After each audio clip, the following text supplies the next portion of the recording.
Good morning. Welcome to PAVE Commerce classes. Chapter number 2 business studies principles of management की continuation में आज हम दो टॉपिक करेंगे, meaning of scientific management and principles of scientific management. इसके बाद इस चैप्टर में जो हम सीक्वल वीडियोस कर रहे हैं, एक टॉपिक बचता है, that is techniques of scientific management, जो हम अगले वीडियो में करेंगे and we will be concluding this chapter. आज जैसे मैंने कहा हम दो टॉपिक करेंगे, the first is meaning and the second is principle. Let us start with meaning. Scientific management was given by Taylor. इस चैप्टर में ऑलरेडी हमने एक प्रिंसिपल्स ऑफ मैनेजमेंट किया है। प्रिंसिपल्स ऑफ मैनेजमेंट दिया था फ्योल साहब ने, जबकि साइंटिफिक मैनेजमेंट दिया टेलर साहब ने। Basically he was a scientist, so उनका दिमाग ऑब्वियसली एक साइंटिस्ट के हिसाब से चलता था। तो उन्होंने जो प्रिंसिपल्स बनाए, obviously those principles along with techniques together is referred as scientific management. उन्होंने बोला क्या, is the art of knowing what exactly you want your men to do. ये एक पार्ट है, knowing exactly what you want your men to do, what you want your men to do. वो बोलता है कि सबसे पहले तुम्हें यह पता होना चाहिए तुम्हारे वर्कर को करना क्या है। तुम्हें ही नहीं पता तो तुम उससे करवाओगे क्या। What is scientific management? पहले तुम ये तो पता लगाओ तुम करवाना क्या चाहते हो। जो भी काम, जो भी ऑब्जेक्टिव तुमने सेट किया है, सबसे पहले वो ऑब्जेक्टिव क्या है, वो काम है क्या, यू मस्ट। जो तुम दूसरे से करवा रहे हो, वर्कर इन दिस केस, उस वर्कर से जो काम करवा रहे हो, उस काम को सबसे पहले जो करवा रहा है उसे पता होना चाहिए कि वो काम कैसा होता है और कैसा होना चाहिए। What you want your men to do, part number one. And दूसरा part, seeing that they do it in the best and cheapest. Cheapest क्या हो गया? Economical, most economical में। सबसे पहले एक ऑफिसर को पता होना चाहिए, एक सुपरवाइजर को पता होना चाहिए कि उसने अपने वर्कर से काम क्या करवाना है।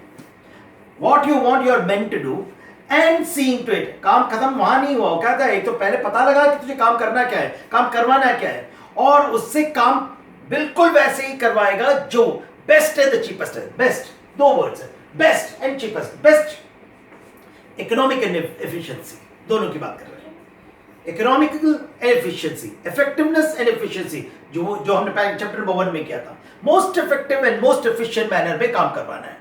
तो साइंटिफिक मैनेजमेंट क्या है? You must know what you're meant to do, what you want them to do, and seeing to it that they do it in the most profitable, best, and the cheapest way. Right. We move on to first principle. Meaning is quite simple.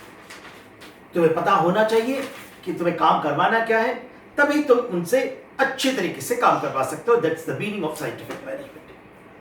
Total 5 principles दिए हैं।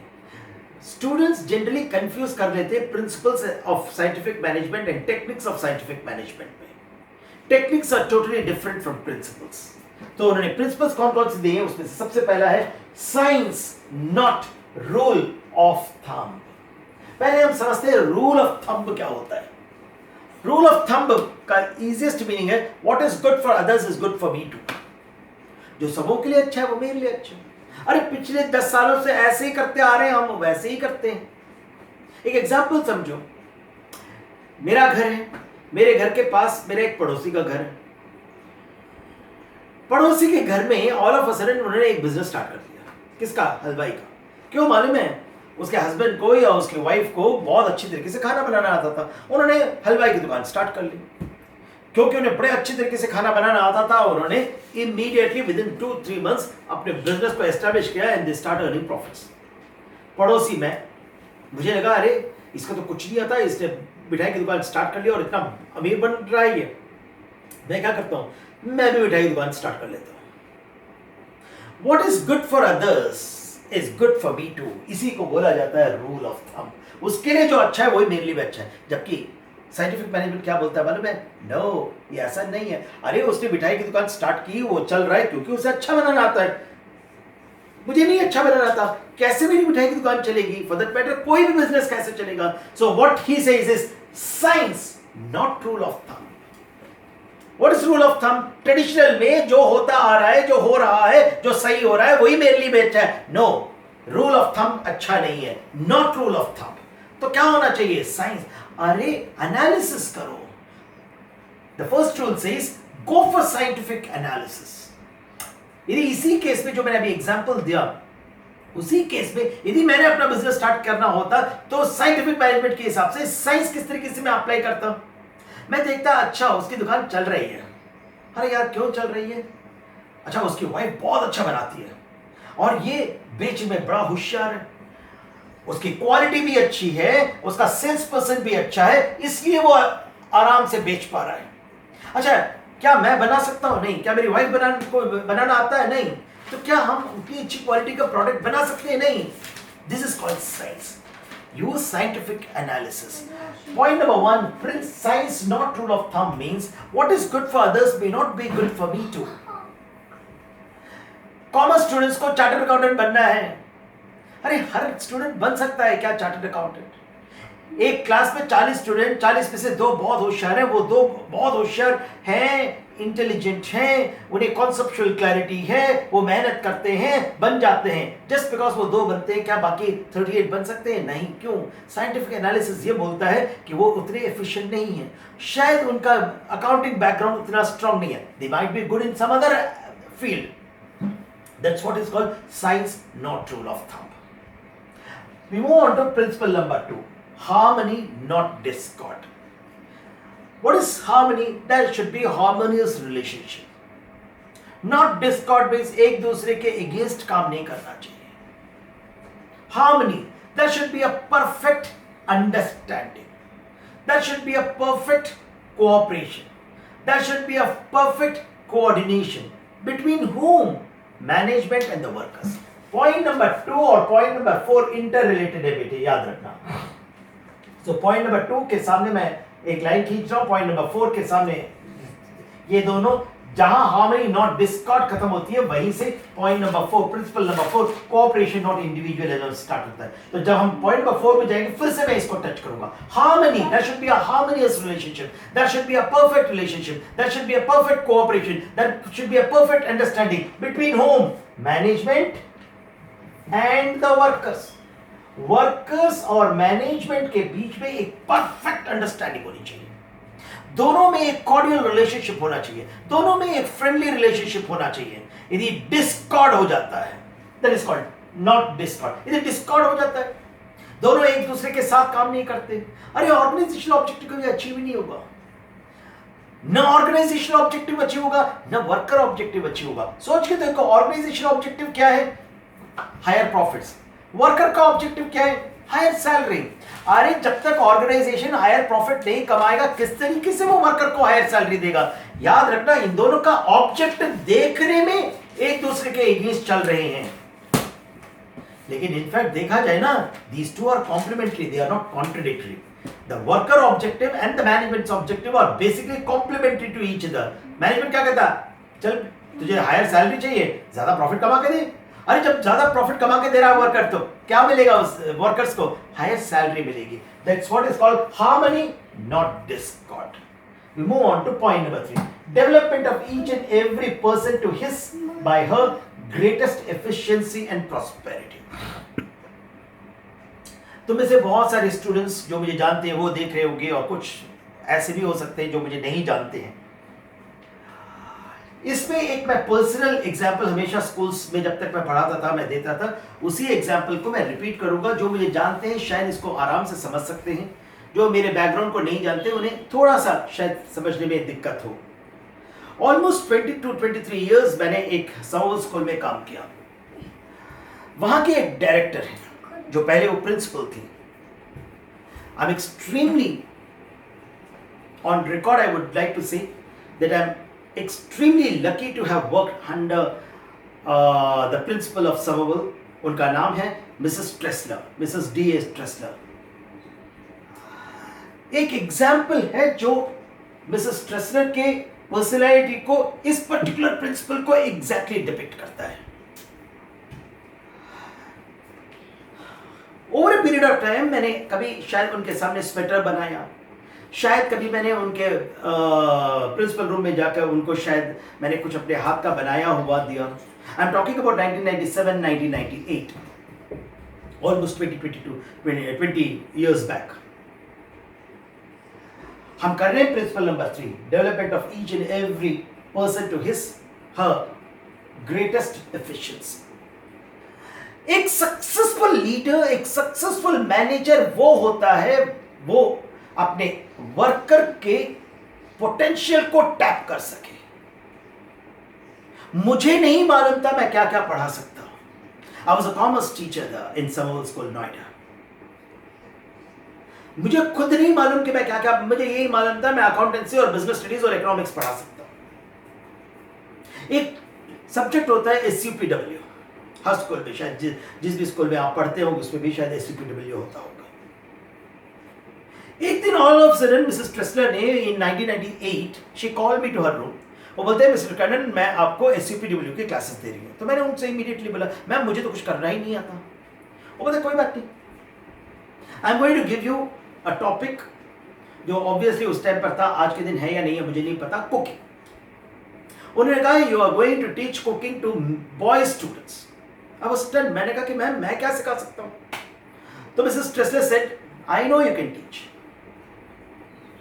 उस साल से 2006 is the year when, if I'm not wrong, she retired as a principal.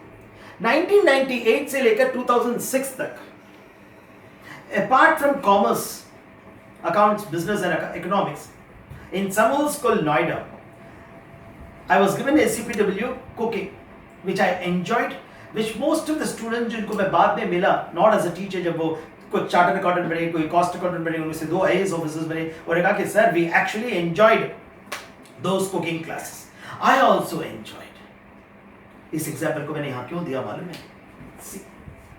Development of each and every person to his greatest efficiency. उसकी क्या efficiency है, वो क्या कर सकता है, वो मींस वर्कर कितना एफिशिएंटली किसी पर्टिकुलर काम को कर सकता है, उसके ऑफिसर को पता होना चाहिए। उसके अंदर की छुपी हुई कोई भी ऐसी चीज जो अनएक्सप्लॉइटेड है, उसे एक्सप्लॉइट करना आना चाहिए उसके इमीडिएट ऑफिसर को, सुपरवाइजर को।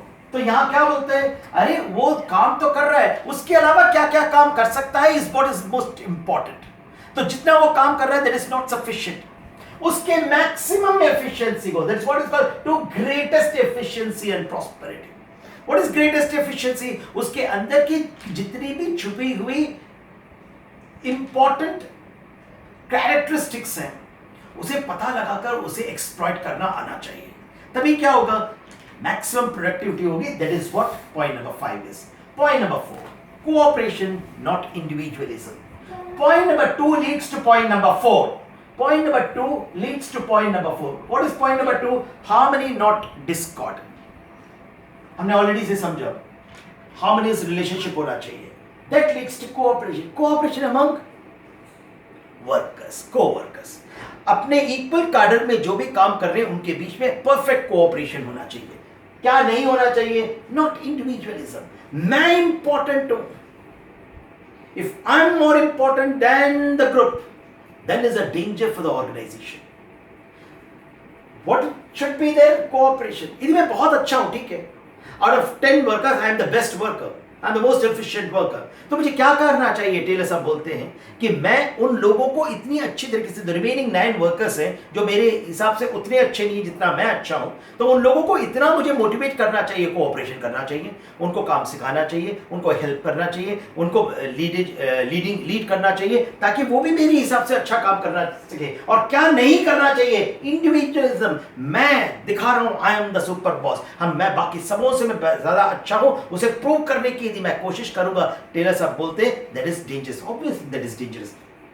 मैं ज्यादा अच्छा वर्कर हूं and I boost of in such a manner कि बाकी सब लोग मुझसे डिस्टेंस में रहते हैं, which is not good. What should be there? That should be cooperation. Cooperation का मतलब within the same level.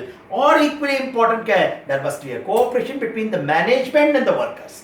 दोनों कोऑपरेशन जब हम बोलते हैं, मोस्ट ऑफ द बुक्स में केवल कोऑपरेशन मैनेजमेंट एंड वर्कर के बीच में लिखा गया है, लेकिन प्लीज अंडरस्टैंड व्हेन वी से कोऑपरेशन, कोऑपरेशन इक्वल कैडर का भी होता है, कोऑपरेशन हायर लेवल से भी होता है। तो कोऑपरेशन यहां किस चीज के लिए है? यदि मेरे ही लेवल के बहुत सारे एम्प्लॉयज हैं, उनमें मैं ज्यादा अच्छा हूं, तो मैं उनके साथ इतनी अच्छी तरीके से कोऑपरेट करूं कि वो भी अच्छा काम करने लगे। और क्या नहीं करना चाहिए? Not individualism, I am more important करके मुझे नहीं दिखाना चाहिए। And we move on to the last principle, that's maximum not restricted output. What is restricted output? कम प्रोडक्शन। रेस्ट्रिक्टेड प्रोडक्शन मींस जितना मेरा प्रोडक्शन कैपेसिटी है, मैं उतना प्रोडक्शन कैपेसिटी नहीं कर रहा, मैं उससे कम कर रहा हूं। उससे क्या होगा? उससे लॉस होगा। अच्छा, इस प्रिंसिपल को थोड़ा अच्छी तरीके से समझते हैं, इसलिए क्योंकि पांचों प्रिंसिपल में से इस प्रिंसिपल पर हॉट क्वेश्चन कई बार आए हैं। और कभी कभी ऐसा भी देखा गया, if I am not wrong in recollecting the year, जिस साल इसके बारे में पूछा गया, if I am not wrong 2014, 2017 और 2019, इन तीनों साल में at least one set of the paper में इसके बारे में एप्लीकेशन ओरिएंटेड क्वेश्चन, जिसे हम बोलते हैं हायर ऑर्डर थिंकिंग क्वेश्चन, पूछा गया था। और बहुत सारे जो मेरे स्टूडेंट्स थे, उनमें से बहुत सारे स्टूडेंट्स इस चीज को समझ भी नहीं पाए कि ये प्रिंसिपल के बारे में वो क्वेश्चन है। They were unable to understand the question itself. इसीलिए इसे मैं थोड़ा ढंग से समझाने की कोशिश करता हूं। अच्छा, एक ऑर्गेनाइजेशन 10,000 यूनिट बेच सकती है और 10,000 यूनिट प्रोडक्शन कर भी सकती है, लेकिन क्या वो 10,000 से कम करेगी? ध्यान से सुनना क्वेश्चन को। ऐसे ही क्वेश्चन कभी कभी डिफिकल्ट हो जाते हैं आंसर लिखने में। एक कंपनी को मालूम है कि वो 10,000 यूनिट बेच सकती है और उसे पता भी है कि उसकी प्रोडक्शन कैपेसिटी 10,000 यूनिट्स की है, तो वो क्या 10,000 से कम बनाने की कोशिश करेगी? शायद तुम में से बहुतों का दिमाग ये काम कर रहा होगा, अरे क्यों बनाएगी जब वो 10,000 को बेच सकती है? हाँ, कभी कभी वो 10,000 से कम बनाने की कोशिश कर सकती है, और टेलर साहब इस चीज को जानते थे, इसीलिए उन्होंने ये वाला प्रिंसिपल इसमें ऐड किया है। वो कहते हैं जितना तुम मैक्सिमम प्रोडक्शन कर सकते हो उतना करना। इस चीज को जो मैं अभी बोल रहा हूं, यदि मेरे वीडियोस को कंटिन्यूअसली तुम देखते रहोगे, when we do a chapter called planning, उस पर एक पर्टिकुलर जगह मैं इसका रीजनिंग दूंगा क्यों कभी कभी कंपनी अपनी मैक्सिमम कैपेसिटी पर प्रोडक्शन नहीं करती है। मैं फिर से रिपीट करता हूं, अपने मैक्सिमम कैपेसिटी जो उनको पता है कि इतना हम बेच पाएंगे, उतना बेचने के बावजूद भी वो उतना प्रोडक्शन नहीं करते। प्रोडक्शन भी कर सकते हैं, बेच भी सकते हैं, तब भी वो नहीं करती। उसके बहुत सारे रीजन हैं। आज इस लेवल पे मैं उसको एनालिसिस नहीं करना चाहता। We will do that definitely when we come to chapter number 4 planning. Taylor साहब क्या बोलते हैं? अरे मैक्सिमम प्रोडक्शन करो, जितना तुम मैक्सिमम बेच सकते हो, जितना तुम मैक्सिमम प्रोडक्शन कर सकते हो उतना तुम करो। क्या नहीं करो? Not restricted output. Restricted output मत करो। ऑब्वियसली एक आसान से समझने के लिए रेस्ट्रिक्टेड आउटपुट क्यों मना कर रहे हैं? बुक्स में भी है, अरे प्रॉफिट तुम्हारा कम होगा। हाँ, एक पॉइंट माना जा सकता है, लेकिन टेलर साहब का ये principle maximum not restricted output इस चीज को बताने के लिए नहीं है। इसको बताने के लिए उन्हें एक प्रिंसिपल बनाने की जरूरत नहीं पड़ती। जब मैक्सिमम प्रोडक्शन होता है, जब मैक्सिमम प्रोडक्शन होता है, तो याद रखना प्राइस उसी टाइम पर कम होता है। मैं एक सीक्वेंस बना रहा हूं, बड़े ध्यान से समझना।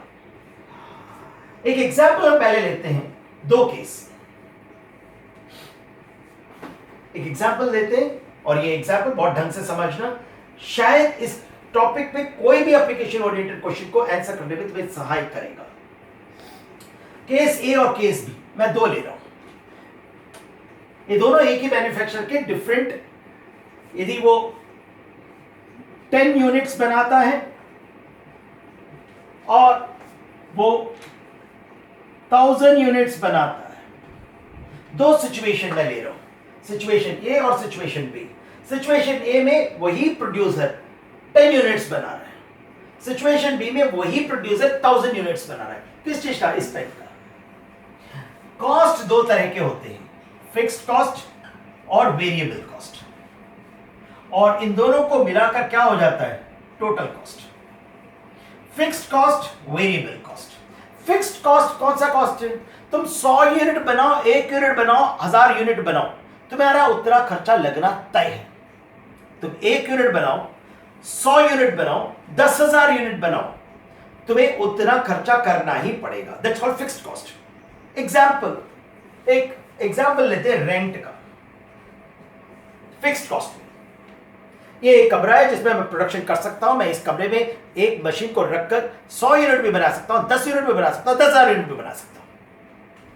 रेंट दोनों ही केस में 10,000 रुपये, दोनों ही केस में 10,000 रुपये। हाँ या ना? तो रेंट तो उसे 10,000 रुपये देना पड़ेगा यदि उसकी कीमत, उसकी रेंटल वैल्यू 10,000 है। अच्छा, दूसरा क्या है? वेरिएबल कॉस्ट, जो वैरी करता है, प्रोडक्शन के हिसाब से वैरी करता है। यदि तुम कम प्रोडक्शन करोगे तो कम कॉस्ट, ज्यादा प्रोडक्शन करोगे तो ज्यादा।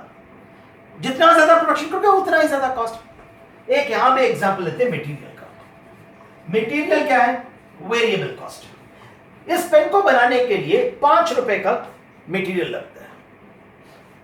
10 पेन को बनाने के लिए कितना लगाया होगा?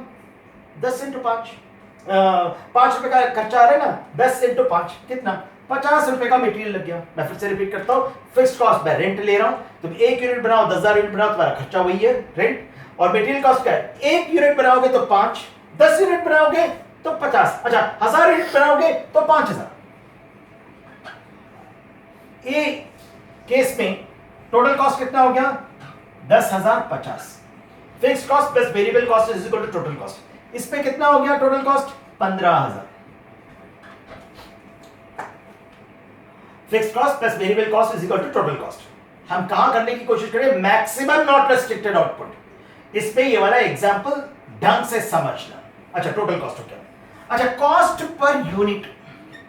कॉस्ट पर यूनिट मींस एक यूनिट को बनाने का खर्चा। यहां हमने कितना बनाया है? 10 यूनिट। डिवाइड कर दो 10 से, कितना हो गया? कॉस्ट पर यूनिट हो गया 1005 का। इस वाले केस में हमारा कॉस्ट कितना होगा? एक यूनिट को बनाने का खर्चा कितना होगा? 1005। यहां हमने कितना बनाया है? 1000। यहां कॉस्ट कितना हो गया? 15। यही तो प्रूव करना है हमें। मैक्सिमम करने की वो क्यों को बोल रहा है मालूम है? जितना तुम मैक्सिमम प्रोडक्शन करोगे उतना ही तुम्हारा कॉस्ट पर यूनिट। एक पेन को बनाने का खर्चा यहां कितना आया? 1005। यहां कितना आया? 15। अब देखो, जब हम मैक्सिमम आउटपुट करते हैं, प्लीज अंडरस्टैंड हियर, जब हम मैक्सिमम प्रोडक्शन करते हैं तो क्या होता है? वो जब हम मैक्सिमम प्रोडक्शन करते हैं, that will lead to decrease in cost of production. Decrease in cost of production हुआ या नहीं हुआ? बिल्कुल। जैसे ही मैंने 10 यूनिट से 1000 यूनिट कर दिया, that brings down the cost of production. यदि कॉस्ट ऑफ प्रोडक्शन कम होता है तो क्या होगा? अरे प्राइस कम होगा, बिल्कुल कम होगा। Increase production brings down the cost of production. By bringing down the cost of production I am bringing down the price. Price कम होगा तो क्या होगा? अरे सेल्स बढ़ेगा या नहीं बढ़ेगा? बिल्कुल बढ़ेगा। अरे सेल्स बढ़ेगा तो क्या होगा? प्रॉफिट बढ़ेगा। वही तो मैक्सिमम नॉट रेस्ट्रिक्टेड आउटपुट, जिसके कारण वर्कर को क्या चाहिए? Higher salary. बिजनेस को क्या चाहिए? Higher profit. हो गया ना? हायर प्रॉफिट हुआ, हायर प्रॉफिट होगा तो क्या होगा? वर्कर्स को भी हायर सैलरी मिलेगी। ये है maximum not restricted output. The entire example which I gave you in point number 5, you must be absolutely clear with this. With this, we are through with principles of scientific management. In our last lecture in this sequence, in chapter number 2, in the next video, you will see techniques of scientific management. Thank you.